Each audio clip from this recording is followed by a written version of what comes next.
En ces temps de crise, c'est peut-être une piste à suivre. Il y a 10 ans, l'Argentine faisait faillite, émeutes, rigueur et FMI.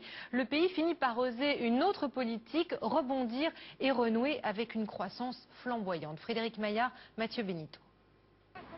Dario a connu le visage de la banqueroute d'un État, le sien, l'Argentine. C'était il y a exactement 10 ans. Il était alors étudiant à Buenos Aires. La crise, il l'a ensuite retrouvée en Europe depuis son arrivée ici en 2008. Mais pour cet Argentin de Paris, aucun pays européen n'a encore connu ce que son pays a traversé en 2001. Il y a vraiment des gens qui ont tout perdu, qui ont dû vraiment quitter les pays pour reconstruire leur vie ailleurs, à l'étranger. Et c'était vraiment un moment de désespoir où on ne savait pas où les pays allaient finir. 2001, l'Argentine est au bord du gouffre. Les rues de Buenos Aires à feu et à sang. L'État est en faillite, sa dette publique a explosé. Le gouvernement bloque l'argent des particuliers. L'heure est à la survie, la rue a faim. Je dis que le gouvernement doit payer pour les mesures qu'il a prises. Il doit voir comment le peuple souffre. Image symbole de la banqueroute. Le président quitte le pays par hélicoptère. Les banques sont prises d'assaut. Le plan de rigueur drastique du FMI ne fait qu'aggraver la situation. Un an plus tard, l'État argentin change radicalement de cap. Il refuse d'appliquer l'austérité et se lance dans une politique d'aide aux plus démunis, avec pour objectif de relancer la consommation et dans le même temps, l'État joue sur sa monnaie. Le gouvernement a dévalué, a suspendu la parité et a dévalué le dollar, désormais valait 3 pesos. Donc ça a rétabli des marges de manœuvre pour les producteurs argentins et le gouvernement a renoncé à recourir au FMI, a suspendu le remboursement de la dette et il s'est trouvé qu'il a bénéficié à ce moment-là d'une conjoncture internationale très favorable. Miracle, l'Argentine affiche 3 ans après une croissance à la chinoise, osant des mesures protectionnistes, imposant aux banques de renégocier les dettes à la baisse. Le couple présidentiel surfe sur ce contexte international favorable. Le pays exporte son soja à prix d'or. 10 ans après la faillite, le prix Nobel américain d'économie Paul Krugman plébiscite la politique économique de l'Argentine. Elle serait un modèle de sortie de crise à suivre.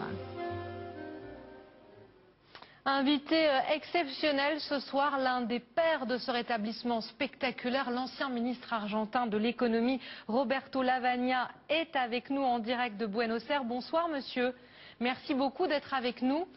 Si on vous suit, monsieur Lavagna, les Européens doivent renvoyer les agences de notation, dévaluer l'euro, c'est ça la solution ? Bonsoir. Vous savez, il ne s'agit pas de donner des leçons, simplement d'expliquer qu'après 4 ans de récession, avec chômage extrêmement fort, surtout pour les jeunes, avec une dette qui ne faisait que s'accroître chaque jour de façon extraordinaire, le gouvernement a décidé que il ne fallait pas suivre le chemin proposé par le Fonds monétaire, qui était en bonne partie responsable de cette situation, qu'il fallait changer de cap. Et c'est ce qu'on a fait, effectivement.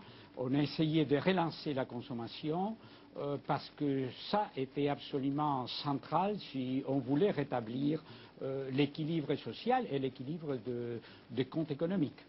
Alors, Roberto Lavagna, est-ce que vous diriez ce soir aux Grecs, aux Français, aux Européens de tourner le dos à la rigueur, de dire non au FMI ? Vous savez, en tant qu'économiste, je peux vous dire que, à mon avis, il n'y a pas moyen de sortir d'une crise de la dette, d'une crise financière au niveau du budget des États, etc., en faisant encore plus de récession. Au contraire, il faut relancer la production, il faut relancer l'occupation des gens, et c'est ça qui va permettre à un certain moment de se récupérer. Donc, il faut penser que le Fonds monétaire a un objectif central qui est toujours générer des excédents pour payer la dette. Eh bien, ça, ce n'est pas compatible avec l'équilibre social et politique interne. Au contraire, il faut d'abord faire la relance interne et après discuter d'une façon raisonnable et sérieuse la dette. Monsieur, en quelques mots, si vous aviez un conseil absolument à suivre, quel est-il?